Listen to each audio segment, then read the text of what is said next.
मुझे छोड़ के मत जाओ,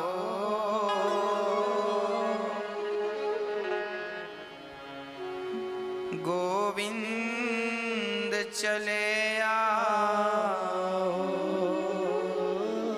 जब भगवान जाने लगे वृंदावन छोड़कर, सारी गोपियां रथ के सामने लेट गईं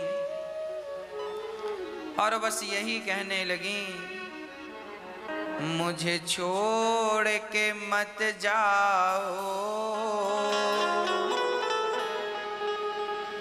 गोविंद चले आओ। माँ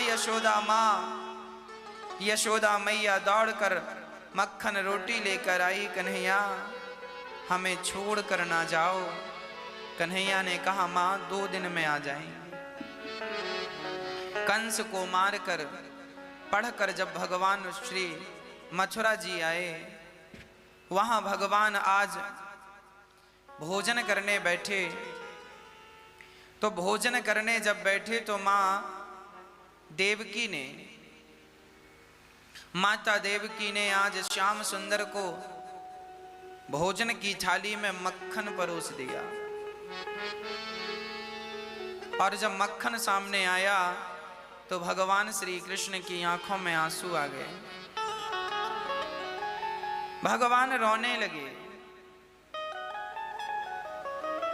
देवकी माँ ने कहा, कन्हैया क्या हुआ, तुम रो क्यों रहे हो? श्याम सुंदर ने कहा, माँ मुझे भोजन में मक्खन ना परोसा करो। क्यों बेटा, हमने तो सुना है कि तुम्हें मक्खन बहुत पसंद है।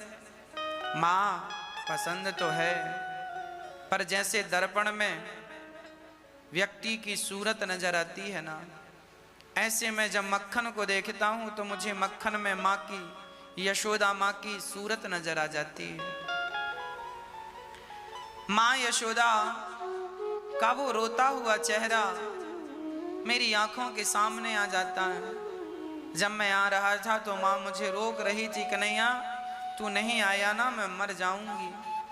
कन्हैया जोर जोर से रोने लगे। पता नहीं मेरी माँ जिंदा होगी कि मर गई होगी, जिंदा होगी कि नहीं होगी। मैंने कहा था 2 दिन बाद आ जाऊंगा, पर ऐसी व्यस्तता आ गई मैं जा ना सका। मुझे मेरी देवकी माँ ने, पिता वसुदेव जी ने मुझे जाने नहीं दिया। तब उद्धव जी वहां पर आए। उद्धव जी ने कहा, कन्हैया क्या मैं आपका दुख कम करूं? हाँ हाँ, कैसे करोगे? उद्धव जी ने कहा, आप आज्ञा करो, आपका दुख जैसे कम हो मैं आपका वैसे सहयोग करूंगा। श्याम सुंदर बोले, उद्धव यदि मेरा दुख कम ही करना है तो जाओ वृंदावन, और वृंदावन में मेरी माँ यशोदा रो रही होंगी, उनके आंसू पोंछ करके आओ। मेरी गोपियां रो रही होंगी, जाओ उनके आंसू पोंछ करके आओ। उन्हें समझाना कि मैं कहीं दूर नहीं गया हूं, तुम्हारे करीब हूं। जरा अपने ज्ञान से, अपने विवेक से, अपने विचार से गोपियों को समझा देना। देखिए उद्धव जैसे ज्ञानी आज वृंदावन की ओर जा रहे हैं।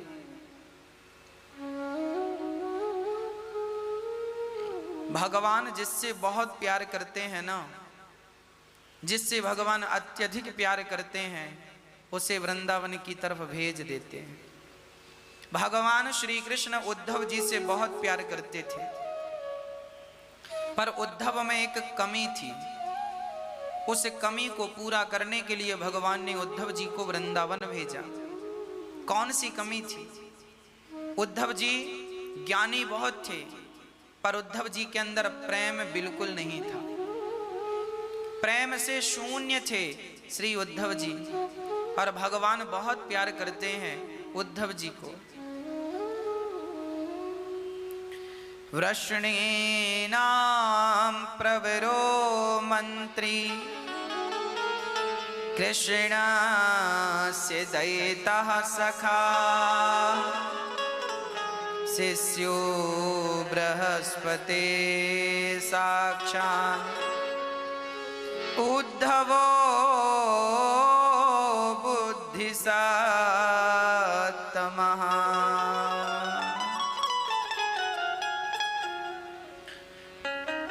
उद्धव जी बृहस्पति के शिष्य, भगवान के मंत्री और भगवान के परम सखा थे। आज वह उद्धव, भगवान देखिए जब प्यार करते हैं ना भक्त से, तो फिर भगवान स्वयं अपने जैसा बना लेते हैं। उन्हें जैसा पसंद है वो स्वयं भेज कर बना लेंगे। जैसे बैंक के कर्मचारियों को पहले ट्रेनिंग दी जाती है काम कैसे करना है, पुलिस वालों को पहले ट्रेनिंग दी जाती है कैसे काम करना है। उसी प्रकार जब भक्त अपना भक्ति के द्वारा भगवान को प्राप्त कर लेता है तो फिर भगवान उसे वैसे ही बनाते हैं जैसे में वो सदा भगवान के धाम में रहे, सदा भगवान का बन करके रहे, उसे वैसा ही भगवान बनाते हैं। उद्धव जी के अंदर कुछ कमियां थीं, उन कमियों को दूर करने के लिए भगवान ने उद्धव से कहा घनश्याम ने उद्धव से वृंदावन जरा जाना, वहां के गोपियों को ज्ञान का कुछ तत्व समझाना।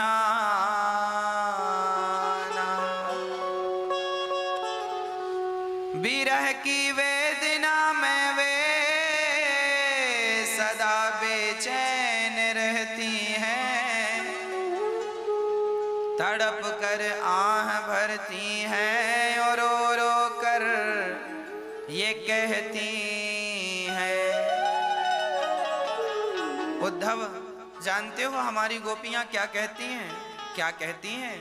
है प्रेम जगत में सार और कुछ सार नहीं, मन कर ले प्रभु से प्यार और कुछ सार नहीं। उद्धव जानते हो गोपियां हमसे प्रेम करती हैं। उद्धव जी हंसने लगे। उद्धव ज्ञानी थे ना। अच्छा एक बात समझ लीजिए, जो व्यक्ति ज्ञानी होगा वो प्रेम को नहीं जानेगा। प्रेम कौन जानेगा?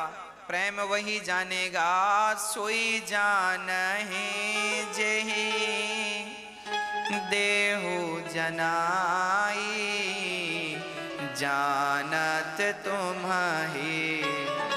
तुम्हि हुई जाई। भगवान के प्रेम को वही जानेगा जिसे भगवान जनाना चाहते हैं। सोई जानय जेहि देहु जनाई, बिना जनाए कोई जानेगा कैसे? इसलिए भगवान से झोली फैलाकर धन दौलत ना मांगा करो, भगवान से कहा करो हे नाथ हमारी झोली में प्रेम की भिक्षा डाल दो।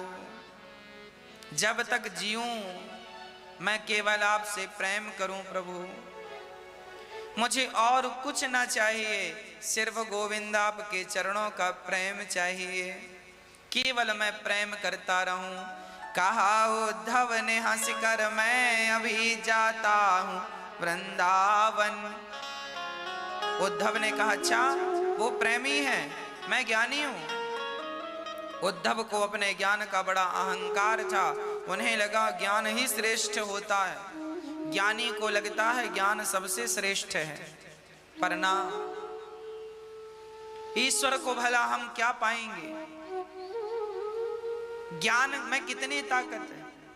एक बात बताऊं मेरी मां, किसी आदमी को 4 भाषाओं का ज्ञान हो जाता है ना तो वो बहुत बड़ा ज्ञानी माना जाता है। हिंदी भी आती है, इंग्लिश भी आती है, उर्दू भी आती है, चाइनीज भी आती है। 4 भाषाओं का ज्ञान है किसी व्यक्ति को तो वो बड़ा विद्वान होता है। और किसी को 6 भाषाओं का ज्ञान हो जाए, अरे ये तो 6 भाषा जानते हैं। और किसी को 10 भाषा का ज्ञान हो जाए, अरे राम रे परम विद्वान है, 10 भाषाओं का नॉलेज है।